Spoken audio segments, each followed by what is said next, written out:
Tamasha hili au mkesha huu wa usiku wa shukrani ni mkesha mzuri sana. Ni mkesha wa kumshukuru Mungu kwa ajili ya mambo makubwa aliyokutendea kuanzia mwezi wa kwanza mpaka mwezi wa 12. Katikati hapo kuna mambo mengi yanatendeka, lakini wewe ni nani leo uko hai katika siku hii? Hebu njoo umshukuru Mungu, usiache. Kwaya ya AIC Kambarage imekuandalia tamasha hilo la usiku wa shukrani kwa ajili ya kuja kumtukuza Mungu, kwa ajili ya kuja kumshukuru Mungu, maana ni mambo mengi sana amekutendea. Tutaimba pamoja, tutasifu pamoja, tutaabudu pamoja, tutamtolea Mungu sadaka ya shukrani pamoja, na watumishi wa Mungu mbalimbali watakulisha neno la Mungu. Kuna mtoko wa usiku wa shukrani, mtoko mzuri. Kuna t-shirt za aina nyingi sana.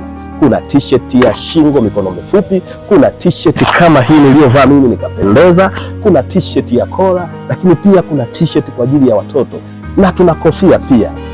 Kauli mbiu yetu ya usiku wa shukrani ni usiku wa shukrani, baraka tele.